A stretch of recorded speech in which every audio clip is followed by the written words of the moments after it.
Singing Dutchman Productions.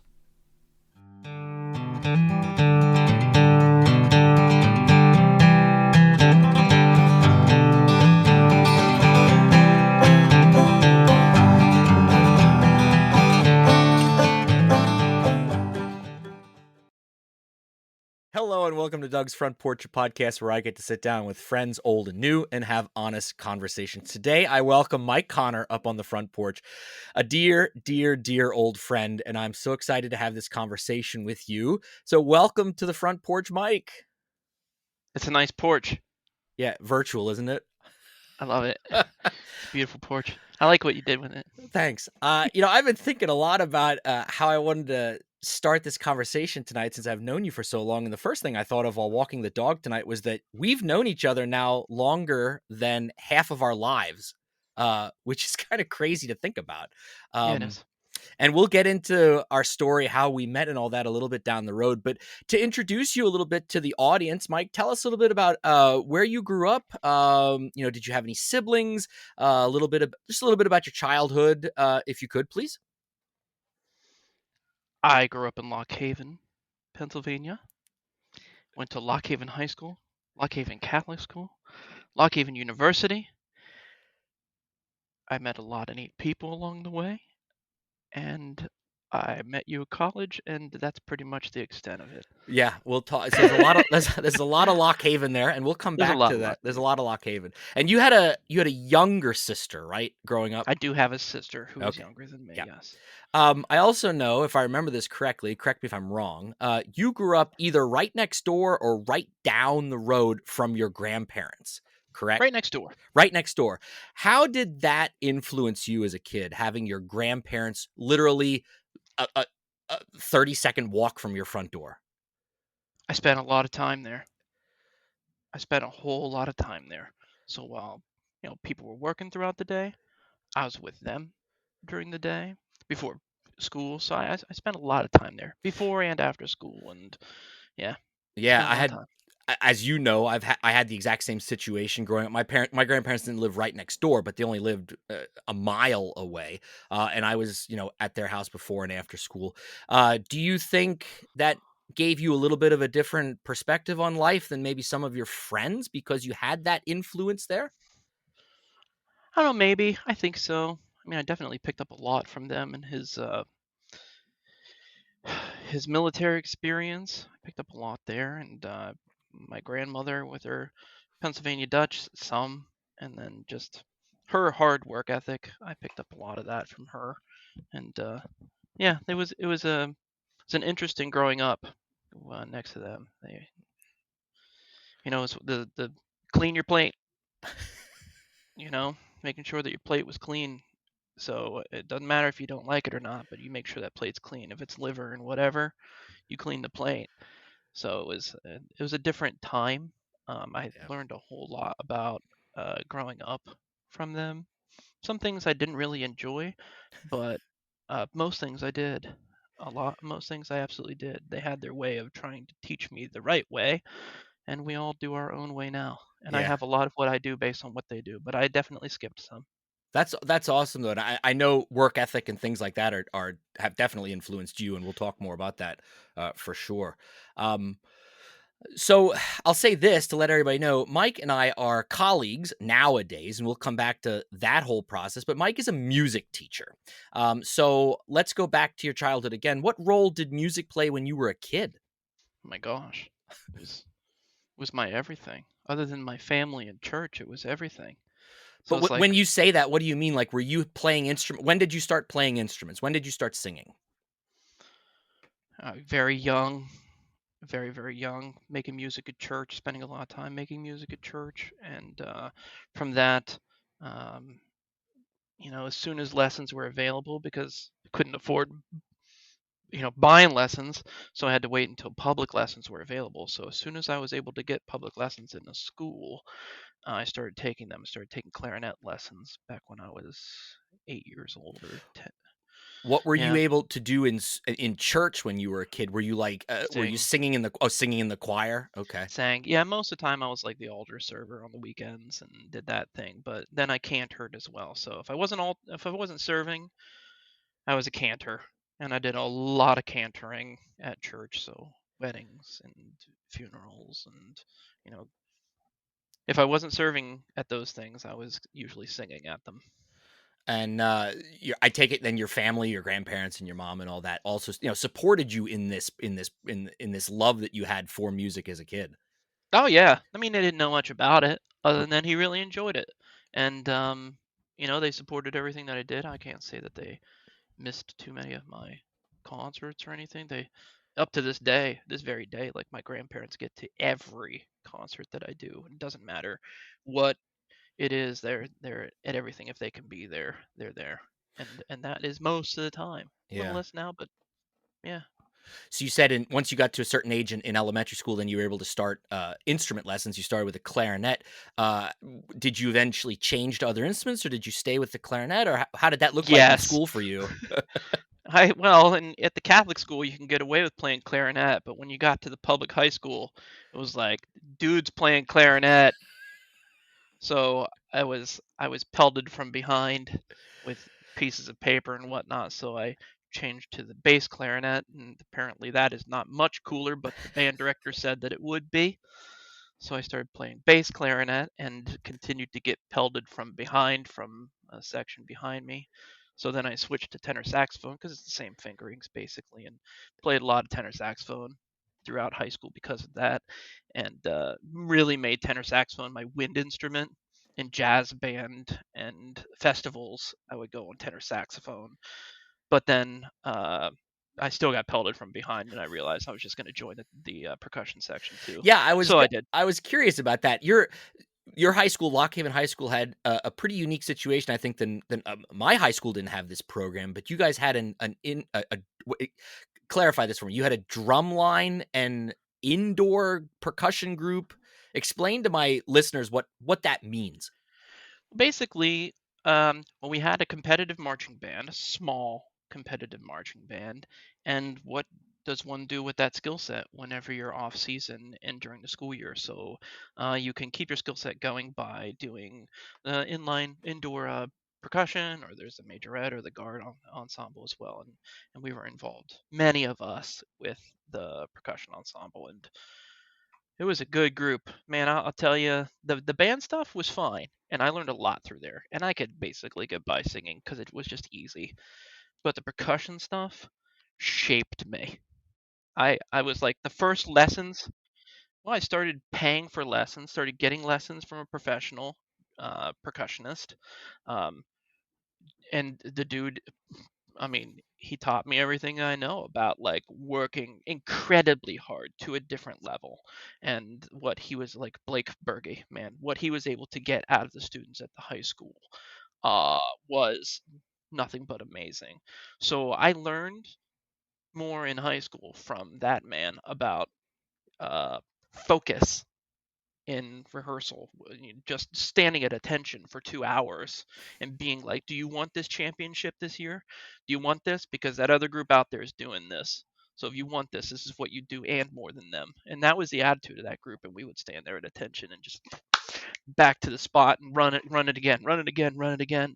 And every year consistently. I think out of the years that I was part of that group, uh, we're talking the main championships, and that's in the East Coast of the United States. We took first, well, 4 or 5 times out of my 6 times, and the other times we were just knocking on the door in second. And it was like Lockhaven, this like podunk middle of nowhere school, competing against Hatboro Horsham, Central Bucks West. These like rich schools where these people show up with technology, and they had 20 coaches while we had Blake, or we had one other person helping us with, and maybe the visual person, because we need a guard person in there kind of, but Blake was really just, we had one person really, honestly, against a team of like 40, and we would go up against those suckers every year, and we give it to them, and it felt good. We worked our butts off, and we deserved it. We didn't have new equipment every year, but we worked hard, and we won, and it felt good. And that has taught me ages, just tons of stuff. I'm sure we'll come back to that once we move into the part of your life where you start teaching. But I mean, there's it talks exactly about what you were mentioning about there is no substitute for hard work. There is none. Right. There is none. And you learn whether you're doing that on an athletic field or whether you're doing it, in a band, in a marching band, in a concert band setting. You can't you can't make you can't pray that to happen. You have to put the time in. I Yeah, guess exactly. You got to know, and it doesn't feel good all the time. Sure. There is sacrifice in that. We sacrificed a lot, but we gained a lot. Yeah. So at what point did you then transition away from percussion and move to voice? I mean, you're at the end of high school, you decide, all right, going to college. How was I that never really process did for you? really. I was always really a band person, a percussion person that sang and just did well singing. I felt like it was just really easy to pick up the singing stuff, so I didn't really have to work too hard at it. There weren't too many people that sang as high as me, so it was just kind of easier for me to hit those notes. So I didn't really work a whole lot. If I had worked a little bit harder, I feel like I would have succeeded quite a bit more there. But I also feel like I didn't have that person in my life driving me towards things vocally Yeah. until college. Yeah. So you make Okay. the transition from Lockhaven High School and you go a mile up the road to Lockhaven University. I've often wanted to ask you this, never have. So you were a local Yep. kid at the university, and the rest of us that we came into contact with you with, we were all from outside of the area. I know what my perspective was like being an outsider coming to that campus, but what was it like for you as someone that was from there? To be that person on campus and in classes. I don't know. I really just absorbed myself in Lockhaven University. So I feel like even though I was maybe a townie, I also just completely absorbed myself in the university. So I became that place and working there and working with my professor and like that became my drive at that point. So I was in the marching band and choir at LHU, and then I really went there because the choir director. Honestly, I mean, at other schools that had accepted me, I could have gone to Carnegie Mellon, I could have gone to Penn State, could have gone to a couple of these other places, but I was so impressed by one person there that promised me that he would give me the world, and I could just tell he would. He Yeah, didn't say he would give it to me, but I could tell he would, and I knew it. I knew that I would have that experience there at that school. So while it wasn't quite the program that Penn State would have been, or the title that would have received from Carnegie Mellon, I feel like what I got there at that school was like I knew it was going to be good, and it was what I made of it too. You know, I knew it was going to be something that I'm going to make this thing as good as it can be. yeah. Yeah, with I mean our connection is through choir at the university. So, and Professor Miller at that university was really the glue that stuck so many of us together. So, Yeah, that family must be pretty strong because I've now had multiple guests on this podcast that has been my connection to knowing them as a person through college choir. So that speaks a lot to exactly what you were just talking about, the program, the people that were in that program, and how we kind of felt like a family. And I mean, that's how, I mean, yeah, you and I were freshmen. We came to LHU at the same time. I didn't know anybody, and I walk into college, and you and I just, hit it off. yeah, hit it off, I guess, Hit and it off. have Had a been heck of a time. had a heck of a time. Had a good have had a good close relationship ever since. So college, we have these 4 years in college, we sing together, et cetera, et cetera. Now let's transition to the next stage in your life, and professionally, you go on to Bucknell and get your master's, and then you enter the world of public education. Um, Yeah. what was that transition like for you as a young teacher? Well, first of all, I was in the music business first for Oh, about that's two right. Yeah. years. And then that really, I mean, I made the money was good, but the time was awful. And I decided this really wasn't for me. I needed something where I could be dedicated to like my family and be closer to like these are the hours. And so I went off to grad school, and that was awesome. I loved grad school. It was a different experience from Lockhaven at Bucknell. Um, it was one of those things again where that school didn't really it didn't have a master's program, what I wanted, but I knew the choir director there, and I had sung with him in the past, and I had seen him direct somebody that I know, and I went, that guy is good. And then I had a conversation with somebody, and they said, yeah, he is. And I said, well, I'm going to study with him. So I met him, and I was like, show me, I want to study with you. Can we make that happen? And I did some interviews, some auditions. I sang with him, and he was like, yeah, let's do this. So I spent 2 solid years there with him, Bill Payne at Bucknell, and the dude was just awesome. He scooped me up, and I had a Ferrari for 2 years. I had a Ferrari for 2 years. Anything that I wanted was handed to me, whether it be an orchestra or whatever I wanted. If I wanted anything, I had it. And it was so cool to have that kind of the resources that I had there at Bucknell. The student quality that was there and the resources of material and everything, and the accompanist was amazing. Oh my gosh, it was just, yeah. So I went there got my master's in education, but as an instructional specialist in music, with my music certification from Bucknell. And Um, then you come to the district where you and I are currently employed, and you start off in middle school. Talk to me about teaching music to middle school kids. I loved it. I absolutely loved it. It's like middle school is a fun age to be around. They are still finding themselves out, but you can push them to be. I There's nothing that I wouldn't not try to teach a middle school student, that they're all capable of doing practically anything. Okay, and so at that age between 12 and 14, especially the 14-year-olds that are getting through, they can do practically anything. If you ask them and you motivate them enough, they'll do anything for you. And then the loyalty of a middle school group is spellbinding. I think is probably the best way to put it. But you earn that from them too. So they will give you 110%, but you better give them 110% too, and you better be honest with them. As soon as you are, man, you can do anything. I Well, loved it. you've recently transitioned to our high school, so we're in the same building now. Yeah. How is working with 15 through 18 year olds different in your mind from those 12 to 14 year olds? Oh, geez. I mean, that's a really good question. Um, I was in a unique position this year, I think, because all of them at the high school had me at the middle school. I think only a few didn't have me is because they transferred in. Um, One thing that I focused on in the middle school was just boosting numbers.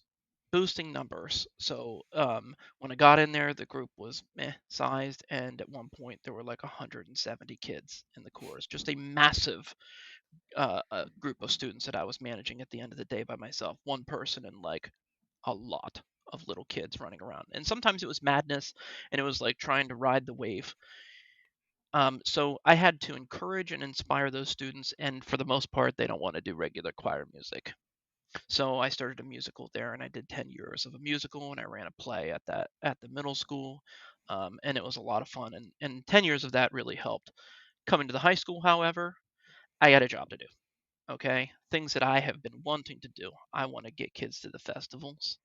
I want to compete our high school choir students, and I want to prepare them, whoever they might be, because I don't know who them is, but whichever one that's out there to possibly be into music, or maybe I can see that. And there are quite a few there at that school that have gone through into music, and to see that and to nurture that through and to see what they need and to help them. So this has been an interesting year for me to get back into that. I loved it. I loved it. The pace is different. It's not as zany all the time. You know, the high school it's mellow for the most part. It can be a little, but it's for the most part when they come down in my wing, it's a sanctuary down there in the music wing. They come down there and the pace changes for them, and I like that. Yeah. How do you motivate kids to sing? And especially boys. Now, you personally, you know what it's like. You were that young kid, that young boy playing clarinet, and you know the stereotypes and the things that people would say. I think it's even worse. And having been on that end of the spectrum myself when I was in school, to be a boy that sings, Yeah. and how do you deal with that? Well, knowing what I dealt with at the high school, singing and being a high singer, I was very often called all sorts of names and such, and that was not a lot of fun to deal with. So I know what kids deal with, or at least what I dealt with. So I don't put up with anything. So the culture that I create, first of all, in the classroom is one of like mutual respect. There's nobody downing anybody in this class, and you got to be okay to make a mistake because I'm going to make a lot of mistakes. Mr. Connor makes a whole lot of mistakes, and I will openly make them in front of the kids. Like when I'm singing, I I'm not like messing up every note, but I'm saying I'm okay to take a risk and to do something to do well at it. And if I don't do it right, then I'm going to do it again, and I'm going to do it again, and I'm going to get it right. And then you're going to watch this process, and we're going to work through this, and you're going to be better than what you were before. And they really respect that. I try to make it as fun as possible. Sometimes that's difficult to do with choral literature, but being that I've been around a whole lot of literature at this point, and I listen to a lot of this music, and it's basically been my life. Um, I pull from quite a bit and I'm able to figure out, okay, who do I have in front of me? What do they like to do? What would they like to do? I know them because they were my middle school students and then they were my high school students. And I picked it and I just talk to them. What do you want to do? What is it that you want to do in this course? Because I have what I want to do, what I think we should do in this program. But what is it that you want to do? And they tell me, like the boys wanted to sing Fruit Salad. Do you know that song? From the Wiggles? They wanted to sing Fruit Salad, and I was like, "Fine, let's sing Fruit Salad. Let's get in chef hats and let's do this. If we're gonna do this, let's do it the right way." And we're singing Fruit Salad, you know. But the you just got to know your audience. And I knew my students, and I was giving them what they wanted, but they also gave me what I wanted too. Okay, so it's a good work environment that we have at the high school. The students love coming down into the choir room. They love coming down there. It is their time of the day. So you talked earlier about three people that were instrumental, no pun intended, in as educators, as music educators for you in your life. You had the percussion gentleman, Blake, Blake. You had Professor Miller at Lockhaven, and then you had your professor at Bucknell. Bill What Payne. from Bill Payne? From those three guys, what do you feel you have adopted or taken from them and now do with your students or do for your students because of what they did for you? That's a really good question. From Blake is my like focus. Without a doubt, focus to just rein it in and be like, was that good enough? No, it was not good enough. Do it again. Was that good enough? No, it wasn't good enough. Do it again. Did it get better that time? If it got better, you can do it again. Okay? It's got to be good and consistent. So like that I got that from Blake. Okay? We will do it 20 times in a row and focus on the thing and know what is wrong and attack it and then fix it. So I like that's the first thing. From Ron, it was learning to work with real people and to be real yourself. I think that that was the most important thing that I do, that I've taken from him. Uh, like one thing that Ron said he could always do is he could make a choir out of anybody that steps off a bus. And I was like, sounds good to me. That's a great way to attack this. Like, I don't need the top quality singer. I always tell my students at the high school, give me a good person before a good singer. I would much rather have a good person in that chorus that's just a good soul and would work hard and do whatever, and then somebody who's a good singer. Because I can make a good choir out of good people, but I can't make a good choir very often out of just good singers. Because you got to like sacrifice when you're in a chorus. And then so Ron, I could just take regular people and get them to sing. Like that's good. For what I learned from Bill is um, style. I think that there's a certain taste to things. So I can color and shade things to a different degree. I think with him, it's an artistic process, but also a meticulous one. There are things that he made me do for score study. It was meticulous, but I learned, and through that, uh, I do that every single time with all my music now. So I have a score over here that I'm looking at now that I'm going to be using this spring again coming up, and I'm just in score study. So in the evening, I'm looking at that. I'm evaluating what the things that I need to do. I usually get two copies of whatever score that I'm using. I color the dynamics, I shade things, I make this thing look like it came out of A Beautiful Mind, the movie, just like this beautiful, colorful thing. And then I learn the music in and out, and then I tuck that score away, and I have my like presentation score because I think it would be distracting if I were in the orchestra and I'm like looking at this thing and it's like, what the heck am I looking at? But it certainly forces me to look at absolutely everything that's on the score and to understand it. I want to ask you one more question about your job as a music teacher with kids, and that's and be honest, and we don't have to name. We're not naming names or anything this, but music and the education system as it is right now in the United States. What are we as a country? I'm not saying we as the district that we work for, but what are we as a country doing right, and what can we do better in your opinion? Hmm. That's another good question. I Well, you know the German system. Do they have music in the schools? Uh, No, Not like what we have in the not like American what we have. style, right? So, okay. So we've got like having German friends, and they always say, "Oh, you're so lucky that you get to teach music in the school to the students." Okay, so the German society, its music is all clubs and it's like after school, but you can get into things during school too, some, but for the most part, it's not an assigned class. Okay, and I find that extraordinary. I find that extraordinary because they have fantastic musicians there.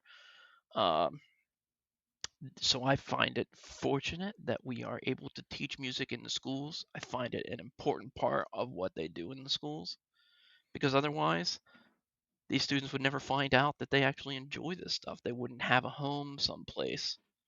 I feel like I don't know. I don't want to be recorded and saying some things honestly because I feel very frankly about some things, and I know that it upsets people. Yeah.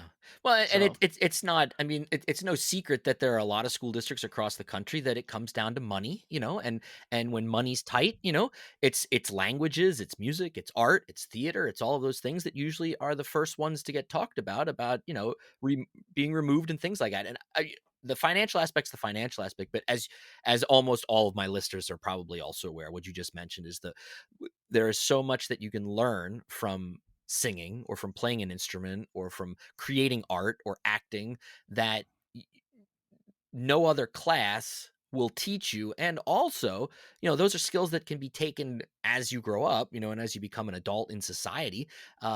Skills like the things you mentioned that you learned, working hard, being meticulous about a job, you could apply that to anything. It doesn't have to be music, but those yeah, are skills that for absolutely, you, you learned in that musical setting. And there's going to be kids that's the only place where they're going to learn that stuff right? because they're not involved in other things outside of school or you know And what's passing in music?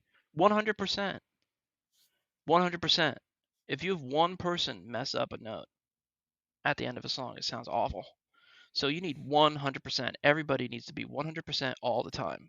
And it's very difficult to find a class where everyone needs to function at that same level in order to just make it feel good, yeah. you know. If you had a magic wand and you could wave it and change anything about public ed and music, what's one thing you would love to be able to see happen? Oh gosh, I honestly don't even know, Doug. Um, I've certainly seen things as a teacher over the past umpteen years. I think it's a cultural thing mostly. I think people got to be okay with music being a part of this thing, and that there are some cultural norms. Like I'm a guy, therefore I don't sing. It's not allowed. Are you kidding me? And as soon as the kids come into my gen, what I love about school, especially the high school this past year, was reconnecting with those non-music students.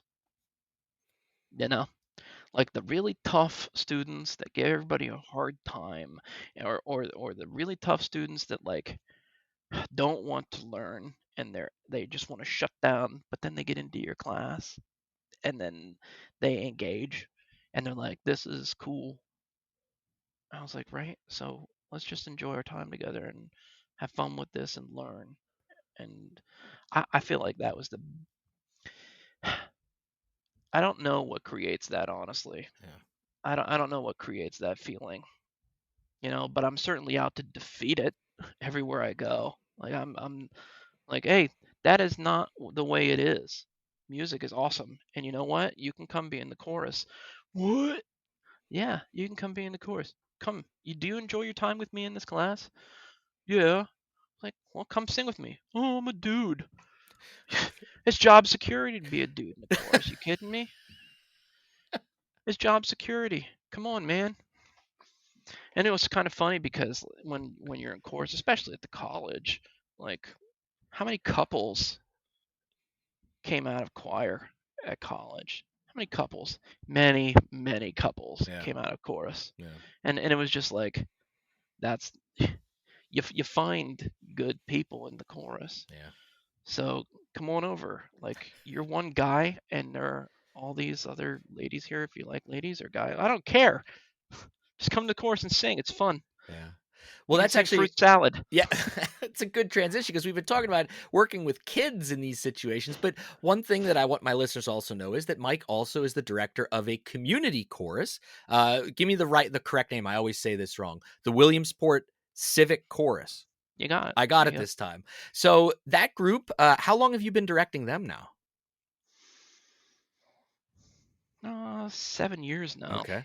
So they are a volunteer organization, Yep. community choir. How many members? Or around how many members usually? Say we got about 75 Yeah. now. And So age range from it ranges. It ranges. We got high school students and we've got 90 years old. so what's that like? Like you spend your day working with kids and you have a I think you have a little more control maybe. And this is my interpretation. You're in your classroom, you have control over those kids. Those kids know that you're the boss. You're gonna, this is what we're gonna do. When you work with adults, adults come in with a different perspective than the average 14-year-old. Um, Sometimes, yeah. what's that been like? It's been fun. It's a different experience to do that. I have a heck of a time with them. It is my artistic outlet. So for me, it is my chance to be like, this is a piece of music that I want to do. It requires an orchestra. Let's do this. This is some music that I want to do and is a lot of fun, but it requires a rock band. Let's do this. This is cool. We should add dance to this. Let's get a percussionist from Japan and the shakuhachi flute player to join us on this choir music. So it's really been an outlet for me artistically to be able to do that group. So I take all the stuff that I learned from the middle school and that has hardened me as far as like uh, running a rehearsal and having to manage a group that is squirrely. In working with adults, it's much easier to do. I'm working with 75 adults or so, and it's not that bad. You know, 2 hour rehearsal. We got things planned. Get in there, knock it out of the park. This is what we're going to do. I'm going to teach these folks how to sing. We're going to do it well. Doesn't matter who you are. You can all do this. And I treat them all with respect, and they treat me with respect, and it's nice. There is a board of people that work with me with that group and who have, and truly, it's nice to have that. At the high school, I'm the guy. I make the programs. I set up everything. I do everything.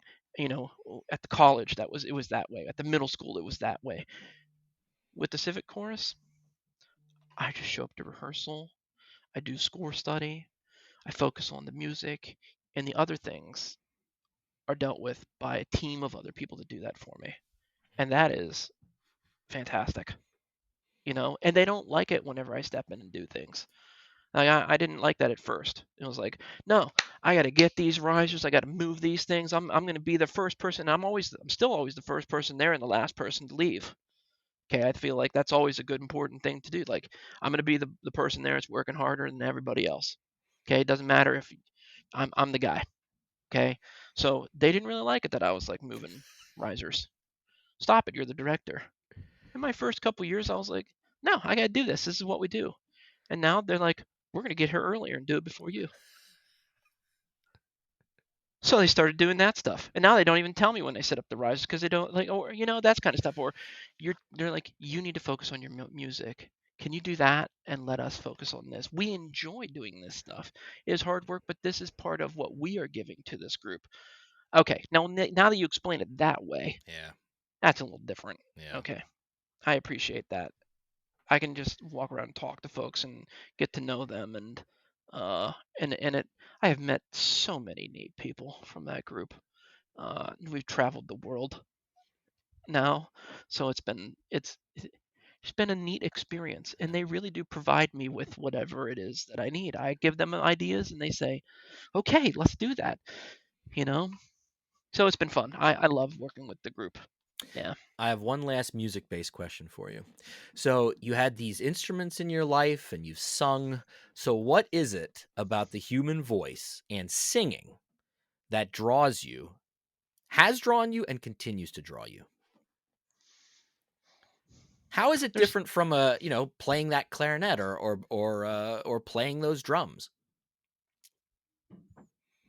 that's a really good question too. You've been a part of a lot of those things, and you know that there is a connection whenever you make music with other people.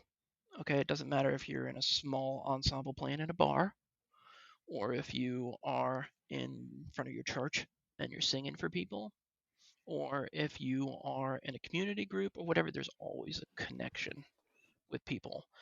Um, I feel it's, I can't say that I'm prejudiced to say this towards vocalists, you know, but I feel like when you add lyrics to something, because words mean something,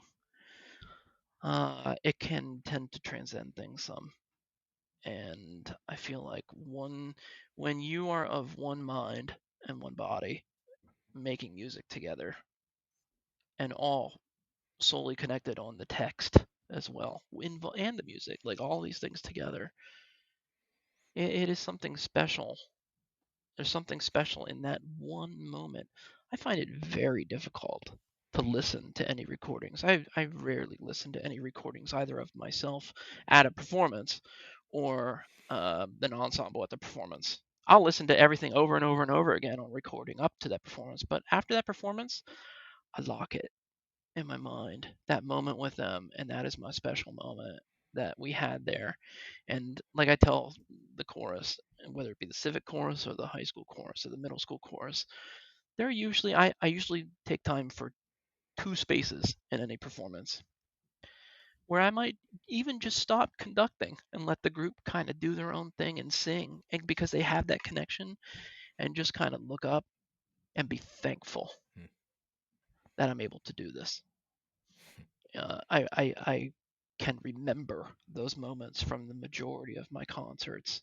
I remember exactly, and I say every time when I'm standing there, please let me remember this moment right here. Please let me remember this moment. And I remember uh, in St. Pat's Cathedral last year singing, and the chorus is singing in this beautiful church. And I remember pausing myself, but they're still going. And I stopped my hands and they kept singing. And I just took 2 seconds. And I was like, you know what? Each one of you guys in this chorus, if you want to bow out of 2 seconds and just kind of take this moment to respect this time, do it. And I tell every group that I'm a part of to take that time. Like, unless it's a really important thing that we all need to be focused on, of course. A moment like, I need you at this moment. Take it while you have it. I cannot wait until we can get in front of audiences again and do this thing. And I'm going to be in no hurry. And I'm going to make sure that everybody else there is in no hurry. And we're just going to take our time and try to remember this moment. Yeah. Yeah. You are a busy dude. You've always been, ever since I've known you.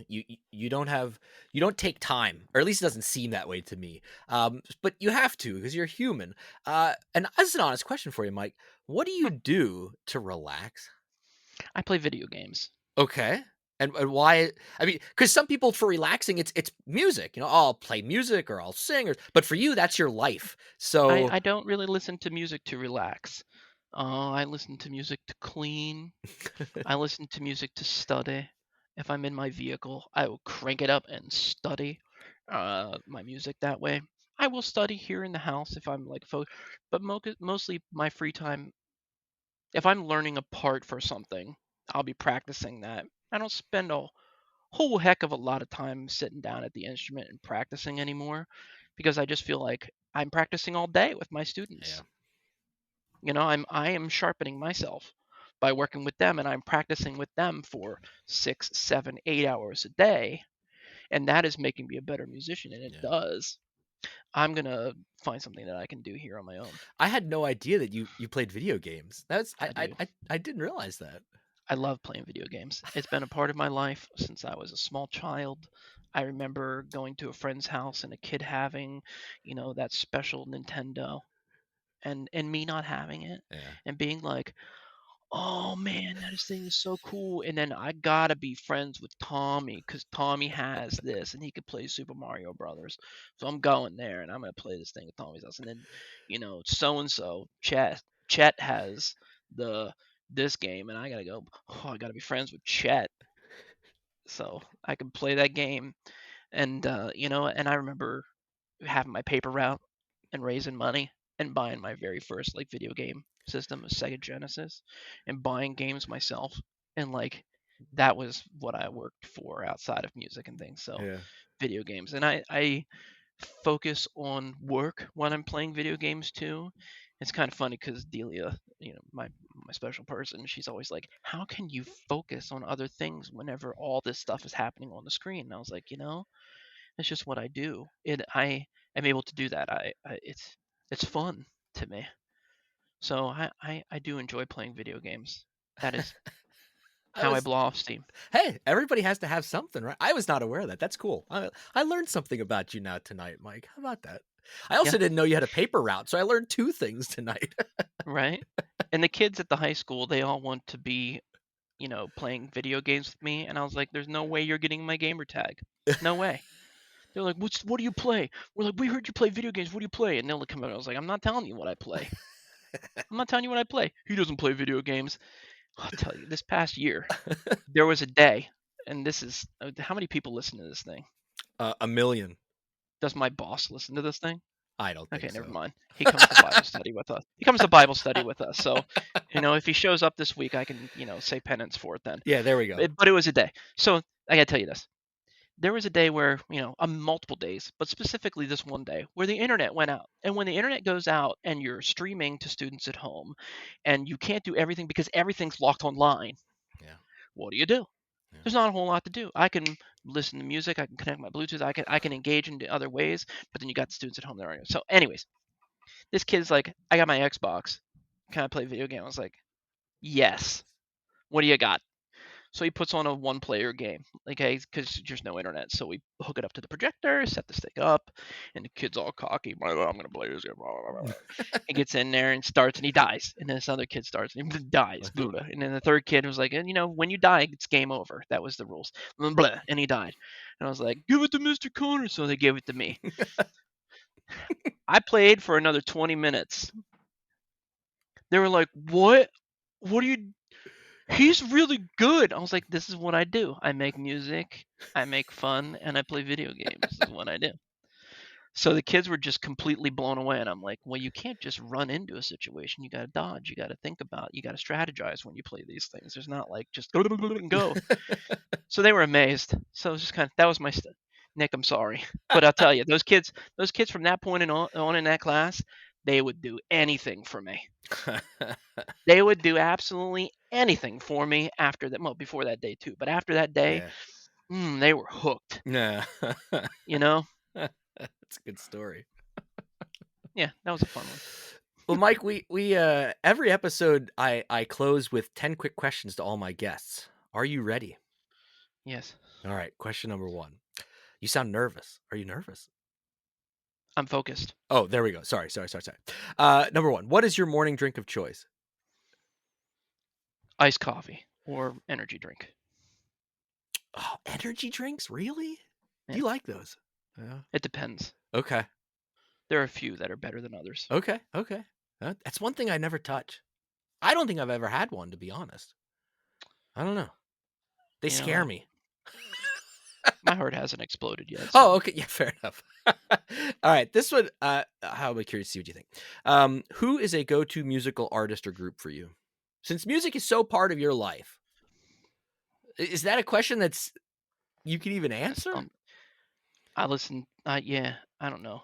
I've listened to a bit of Fish growing up. Okay. I like their style. Mm-hmm.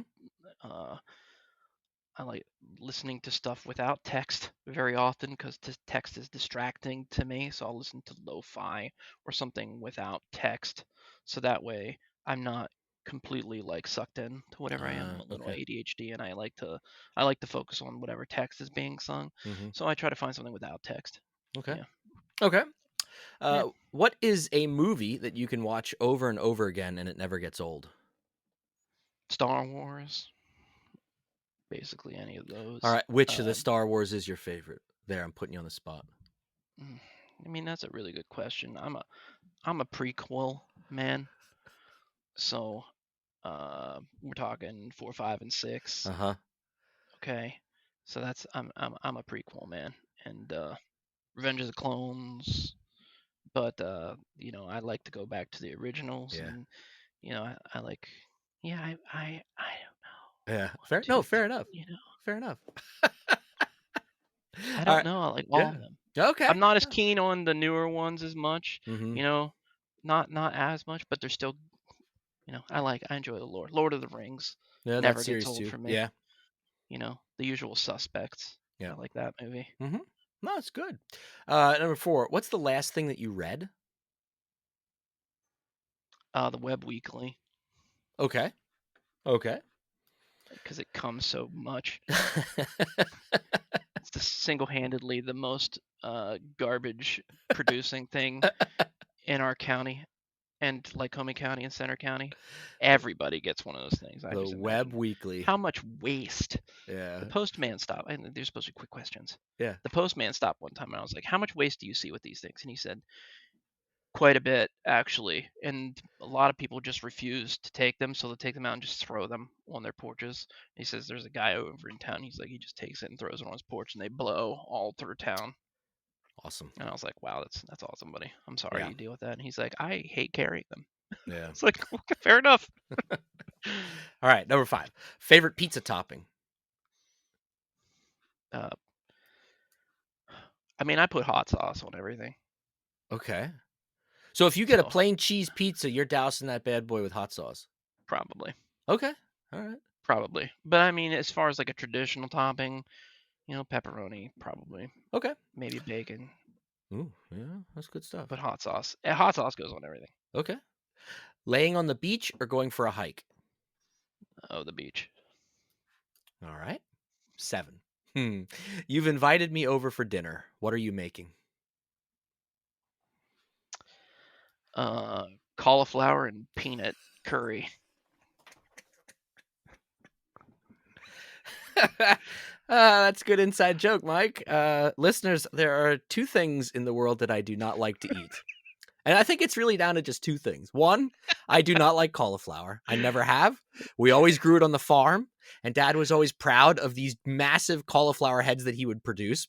And I hated That's it. Doug. Now that I know the story, you got to eat more No, I cauliflower. don't. I do not like You know cauliflower. what? You got to clear your plate, man. Yeah, I know. No, well, that was I one probably thing. I had to we had to clear our plates too growing up, and that was the one thing. I'd eat it, but it took every muscle in my body to get that cauliflower down. I'm sorry. And Bratwurst, red okay, cabbage, traditional German. Okay, yeah, traditional it sounds German good. foods probably. you Yeah. know. Oh, the other thing, so it's That's cauliflower is what one, and the other one is I don't like peanut butter, and I know that's true. I love peanuts, and I like a lot of other things with peanut flavor, but I just don't like peanut butter. Sorry, guys. That's me. I am who I Can you am. have it in a Reese's cup? No, I don't. Oh, no way. No What is it way. like? Is this what ranking? What rating is this No, podcast? Like PG? this is PG. Yeah, Okay, this is I was gonna say PG. so. Uh, Okay, so I would Save it say for like after. yeah.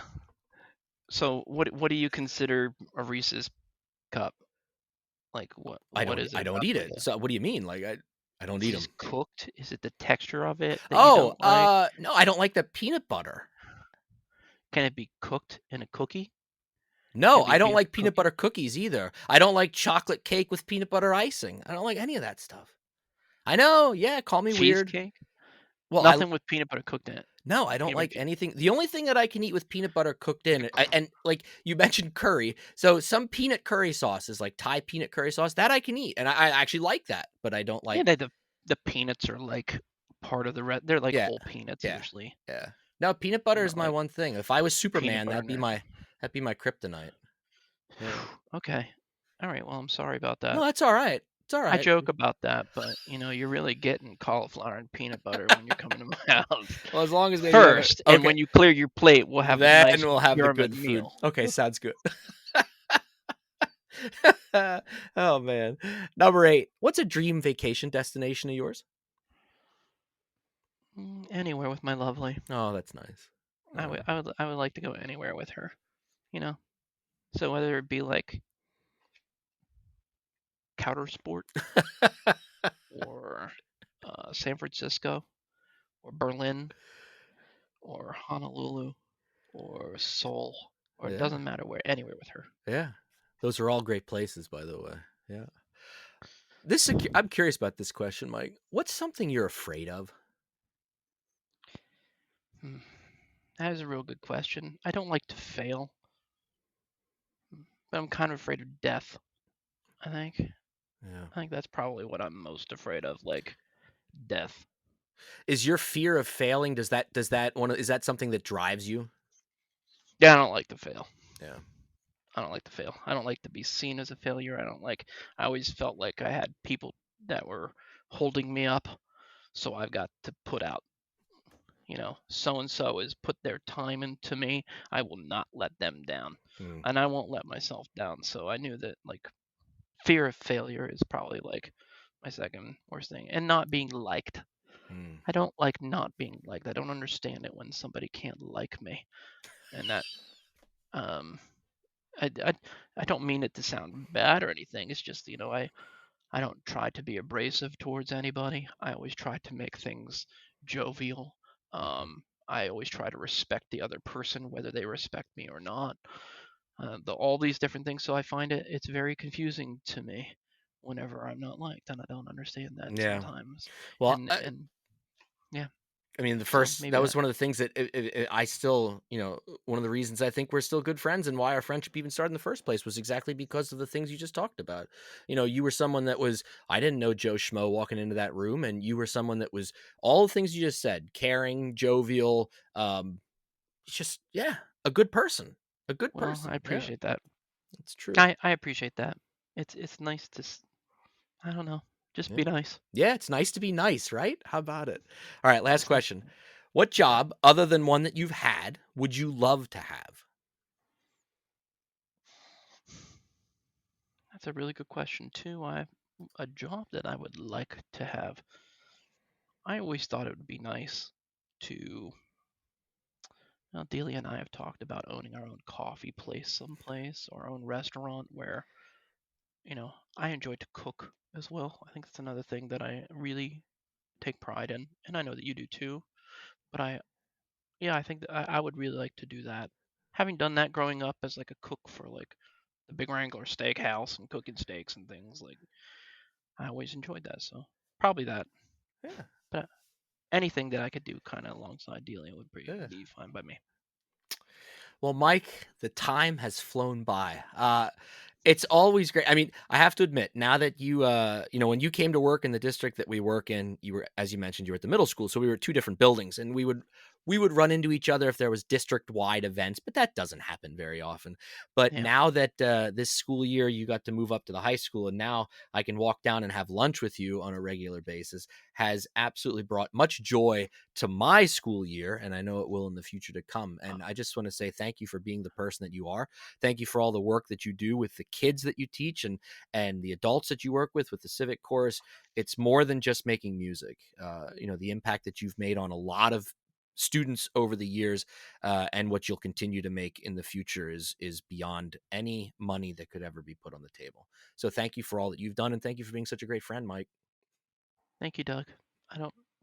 I could go on for a long time thanking you for lots of things, but if anybody's still out there listening to this thing, they won't listen to the rest, or they'll sounds give up. It's sounds too good. too lengthy. This sounds good.